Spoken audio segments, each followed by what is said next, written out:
Black Ops, a sub-franchise almost as iconic as the main title itself. A sub-franchise with 5 and now almost 6 installments, ranging over 100 years of history and releasing over 14 years. And with the upcoming release of Black Ops 6 this October, it becomes important to revisit the game that started it all. The game that pioneered features that would become standard today and laid the groundwork for the next 5 iterations. Yes, ladies and gentlemen, we're talking about the 2010 title Call of Duty Black Ops, or colloquially known as Black Ops 1. And on this channel, we're going to do a 3-part series talking about multiplayer, campaign, and zombies. Well, actually, there are not going to be 3 separate videos. There's going to be one, and we're calling it the Black Ops Experience. So let's start at the very beginning. Back in 2010, the Call of Duty franchise was dominated by the sub-franchise of Modern Warfare. Naturally, Call of Duty 4 Modern Warfare was a critically acclaimed and commercial success, and the sequel, 2009's Modern Warfare 2, no, not that Modern Warfare 2, this Modern Warfare 2, smashed records. Naturally, this sub-franchise was produced by Infinity Ward, which was the developer that created the Call of Duty franchise 7 years prior in 2003. However, Infinity Ward wasn't the only Call of Duty developer. The other one was Treyarch, which released both Call of Duty 3 in 2006, which was the company's first foray into the Call of Duty franchise, and more importantly, Call of Duty World at War in 2008, both of which were well-received games, the latter more than the former, but Treyarch needed a sub-franchise that stuck, that had the same sense of grandeur as Modern Warfare, and had the iconic characters, gameplay, plot points, and whatnot that would separate it from all other games that came before and all other games that would come later. So in 2010, Treyarch released the self-titled game Call of Duty Black Ops. As a direct sequel to the World War II title World at War, Black Ops takes the player forward 20 years following the story of Alex Mason, a Marine and CIA operator who was brainwashed by the Soviets in the Numbers program to execute a massive Nova 6 gas attack on the United States. With a campaign spanning from 1961 to 1968, this allowed the developers to have more creative freedom as compared to the confines of World War II as a setting. But with that said, Black Ops understands its history, and a familiar face from the Great Patriotic War plays a vital role in what is otherwise a very American-centric story. Yes, Viktor Reznov, the legendary character who fought by your side from Stalingrad to Berlin in World at War, was back. And while both characters, being Reznov and Mason, were at the Vorkuta Gulag camp, Reznov hijacked the brainwashing of Mason, so instead of going after targets in the United States, he would go after 3 very specific men, being Dragovich, Kravchenko, and Steiner. The 3 men responsible for creating and really furthering the development of the nerve toxin Nova 6, and more importantly, these were the men who were responsible for killing Reznov's friend and main Russian protagonist of World at War, Dmitry Petrenko. So after covert missions in Cuba, the USSR, and Vietnam, Jason Hudson of the CIA finally gets through to Mason, and there they uncover the Nova 6 plot by the Soviets. And after finally cracking the meaning behind the numbers, they locate the transmission location of the signals, being the Rusalka ship, and destroy it, thus concluding the Black Ops campaign. Now, in similar fashion to World at War, once you complete the campaign, you're welcome to the sound of familiar undead hordes. So yes, it's time to talk about Black Ops Zombies. So Zombies this time around was significantly more fleshed out than it was in World at War. After all, World at War Zombies was originally supposed to be an Easter egg for players who completed the campaign. However, players loved World at War Zombies so much so that the development team, being Treyarch, decided to create additional maps and perks and features in those maps for players to enjoy.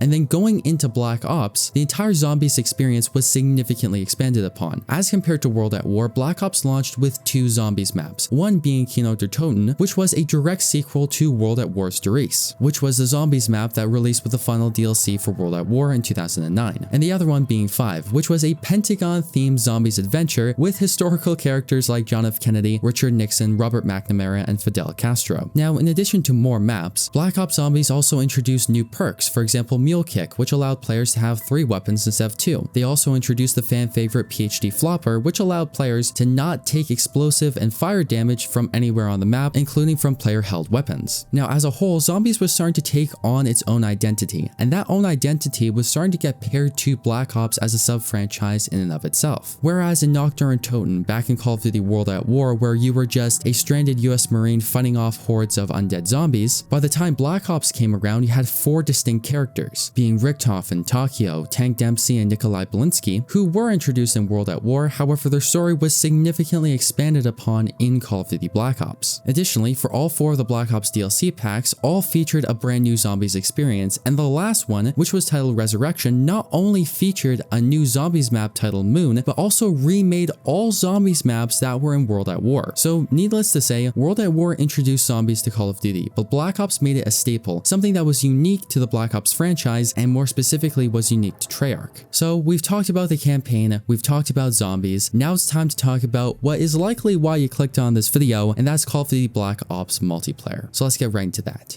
In similar fashion to zombies, Black Ops greatly expanded the scope and the magnitude of Call of Duty multiplayer when you compare it to previous games, especially when you compare it to World at War. Building on Modern Warfare 2's groundwork, Black Ops had unlockable camos, a wider range of attachments and customization, and custom kill streaks, allowing players to pick the streaks that they wanted instead of having the standard 3-5-7 streaks that we saw back in World at War and Call of Duty 4. Not only matching Modern Warfare 2 in terms of features, Black Ops took it one step further, introducing revolutionary features such as theater mode, wager matches, which were the first iteration of party games, and COD points. No, not those COD points, these kind of COD points, the fun kind. Which, for those of you who did not know, Black Ops had a unique unlock system where you would traditionally unlock weapons at set levels. However, you had to use your COD points to buy the weapons that you wanted to use. So for example, let's say you unlocked a weapon at level 10. In previous games, you would just have that weapon. You could start using it. However, in Black Ops, you then had to use your COD points to select that weapon and unlock it. And the same thing went for kill streaks, perks, attachments, and so forth. And how you got COD points was one by leveling up, and the second way was by completing contracts, which were small challenges that you had to complete in multiplayer to get COD points. For example, playing 5 matches of Search and Destroy, or getting a kill with the Tomahawk. And then once you had enough COD points, you could go into wager matches, which were party game modes, for example, gun game, one in the chamber, sticks and stones, and so forth, where players would literally put their COD points on the line in an effort to gain more, in which if you placed in the top 1, 2, or 3, you were going to be gaining more COD points, and if you place anywhere below that, you were going to be losing your COD points. In addition to unlockables, camos were also introduced into Black Ops, which was something that was lacking in Call of Duty World at War, where Treyarch decided to, instead of having camos, they decided to have the gore effects in World at War, and the reason why they couldn't do both is because of the limitations of the Xbox 360 and PlayStation 3 storage, because remember back then, games were around 5 to 10 gigabytes, not 200 to 300. And furthermore, the quintessential camo, which became popularized in Call of Duty 4, was back in Black Ops, which is of course the gold camo, which the only way that you could unlock was after hitting Prestige 14 and then purchasing it with 50,000 COD points. Now for reference, you had to do this for every single weapon that you wanted it on. So needless to say, multiplayer at Black Ops was quite revolutionary, and to showcase it a little bit more, why not hop into a couple of games here in 2024? Well, if it doesn't ever feel good to be back. So as you guys can see, we're here on Black Ops 1, the legendary game from 2010, so 14 years ago. And there we go. As you guys can see, we're sitting here in the chair just like it was back in 2010. And all right, there we go. If you're going to be playing Black Ops 1, whether it be on the Xbox 360, Xbox One, Series X, whatever it may be, you gotta use the computer. So we're just gonna say, well, you read the command.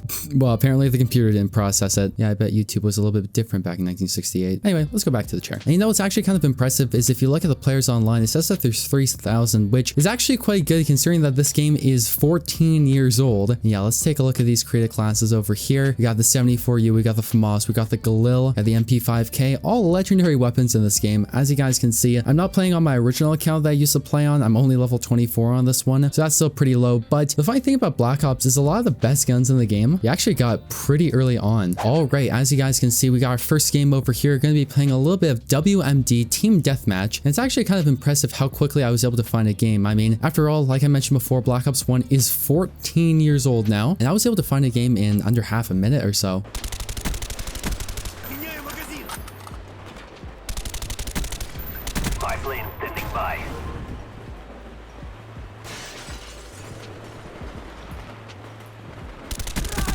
I saw him. I saw that guy up there. Oh no. Yeah, I can tell these guys are not very happy at me. Let's go call on this UAV. I know, I'm just kind of camping up here. I understand. It's kind of bad. Oh, nice, nice, nice. Perfect. Things you love to see. I probably should not have left my position, but it is what it is after all.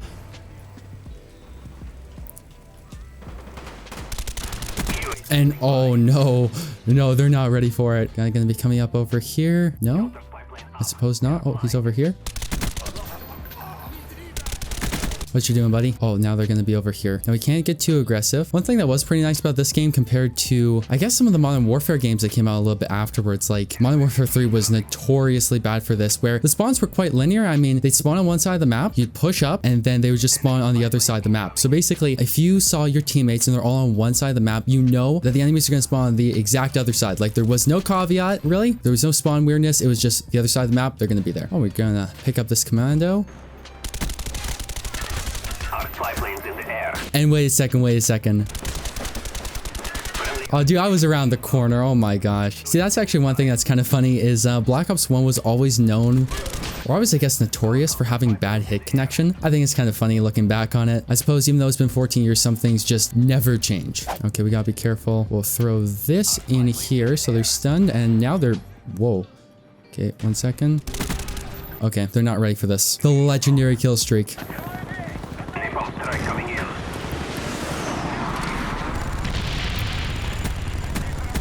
Okay, there we go. Yep. Yep, no spawn protection either.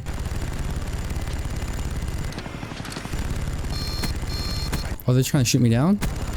Dang, that's crazy.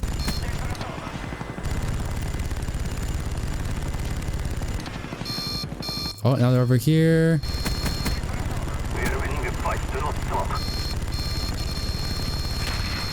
Oh, no.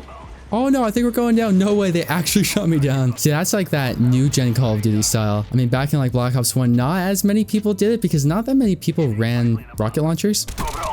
There we go. What an amazing game. Both Black Ops 1 and the game I just played. Oh, it's my map. No way this was meant to be. See, that's kind of the funny thing about playing Black Ops 1 here in 2024 is that there's really two groups of people on this game. You have one group, which are the new people that are like, oh, Black Ops 6 is coming out. We already have the first Black Ops game. You gotta try it out. You know, those kind of people. And then you also have the people who are like, oh yeah, Black Ops 1 is 14 years old. I know that because I never left. And it's kind of the duality of man in that situation. And yeah, I'd say overall after playing Black Ops 1, I'd say for a couple hours over the past couple of days, I was really impressed by the experience because for one, I thought it was pretty great that there's quite a few people still playing the game. And that's pretty much entirely in part because of backwards compatibility. Okay, got the nice double kill over there. I would say overall it is quite the nice experience because, you know, you're able to find games relatively quickly and they also populate quite quickly. I mean, a little bit earlier, I joined up into one game. It wasn't really going too well. I was joining in late. So I'm like, you know what? I'm just going to try to find another one. See, there we go. No way. Okay, I'm actually just impressed. I mean, I couldn't even see him. The ghillie suit actually worked. Props to him. He's probably been waiting 14 years to do that. Or he's probably been doing that for 14 years. Oh, and going back to what I was originally saying, basically, I had this one lobby, wasn't going too well. I decided to leave it, joined up into another game of TDM, and the funny thing was, there was a new lobby. Like, it didn't just put me back into the old one. There was another full lobby of Black Ops 1 TDM going on at the exact same time. And also, one thing that I will say that's pretty nice, and that's since most of the people that are playing this game are on the newer generation consoles, they're not on the original 360, you don't really run into as many hackers. Like I will say, for a little while, when I was playing this game quite a bit back in 2015, 2016, pretty much before Black Ops 3 came out, and a little bit after, there were a lot of hackers. Like, it was a serious problem where basically you couldn't get into a lobby without there was someone who had God mode or aimbot or auto lock, something like that. Now, I will say it's not perfect, of course. Like, you still will run into those people occasionally, but it's not every single lobby. Which I think is cool because overall, you know, this isn't a remaster. This isn't a remake. It's literally the exact same game that you were playing on the Xbox 360. I think it's pretty great that it feels exactly like it was before.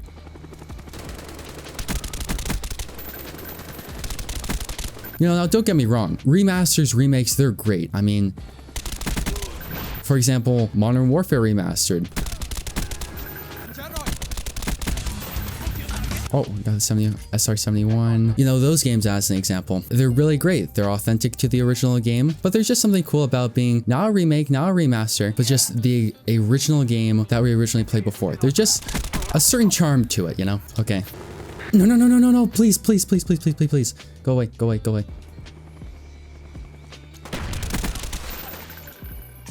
Come on. There we go. Yeah, this is very, very fitting.